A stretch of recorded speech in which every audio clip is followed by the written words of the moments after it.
Welcome back to the Premiere Pro Beginner's Guide 2026. This is the third class in the series. In the last lesson, we explored the layout of Premiere Pro and learned how to customize your workspace. Hi, I am Marco Maldera. I am a director, VFX artist, editor, designer, and AI creative. I also share short AI reels here on the channel. They're quick, fun, and made with generative AI. Check them out if you'd like to see more of that side of my work.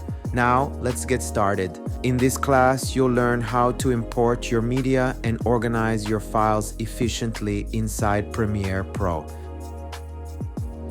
First, let's make sure we're working in the right layout. Go to Window, then Workspaces, and select Assembly. This workspace is great for importing and organizing media. You'll notice that the project panel is highlighted. That's where everything you import will appear.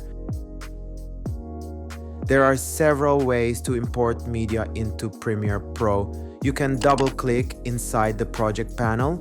You can go to File, then Import. You can use the shortcut Command+I on Mac or Control+I on Windows. But the fastest way is simply to drag and drop your files directly into the project panel. Let's try it.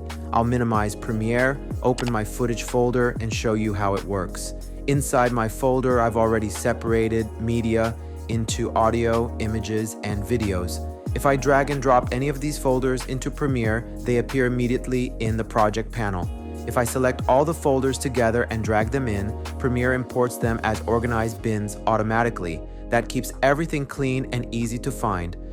Creating and managing bins. If you prefer to organize manually, you can create bins inside Premiere. Click the new bin icon at the bottom of the project panel, name it Audio, and drag your audio files inside. Bins are simply folders that help keep your project structured. If your folders are already organized on your computer, dragging them in will create bins automatically, even faster.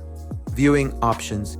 By default, you're in List View, which shows file details. Switch to Icon View to see thumbnails and adjust their size for a better look at your clips. You can also hover scrub over a thumbnail to preview the video. There's also a freeform view, which lets you drag and group clips visually.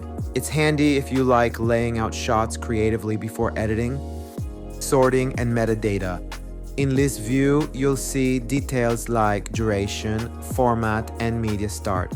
You can sort alphabetically or by duration just by clicking the column headers. To customize what information shows, right-click the header area and choose Metadata Display. There you can show or hide whatever you need. For example, remove subclip start and end, and keep only duration and status. Project Panel Tools. At the bottom of the project panel, you'll find a few useful icons. The delete icon removes selected clips or bins. The new bin icon creates a new folder. The new item icon lets you create sequences and other elements. We'll cover that in a later lesson. That's it for this lesson. You now understand how to import and organize your media inside Premiere Pro and how to make your project panel work efficiently for you. In the next video, we'll learn how to create your first sequence and start building your edit. Before you go, I wanted to share an amazing deal, especially if you're looking to upgrade your editing toolkit. My friends at AEJuice are running a huge Black Friday sale, and I've added my affiliate links in the video description so you can grab the discounts directly.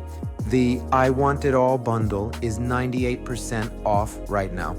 It includes everything from the Premiere Pro bundle, plus tons of extra assets for motion graphics and visual effects. I use their toolkits all the time, and they're incredibly helpful for speeding up workflow and giving your videos a more professional look. You can also check out the All Access subscription, which is 50% off, or try their free plugins to get a taste of what they offer. All the links are below. Using them helps support the channel. If this class is helping you, make sure to subscribe, like the video, and follow me on social media. It really helps support the work I do. See you in the next lesson.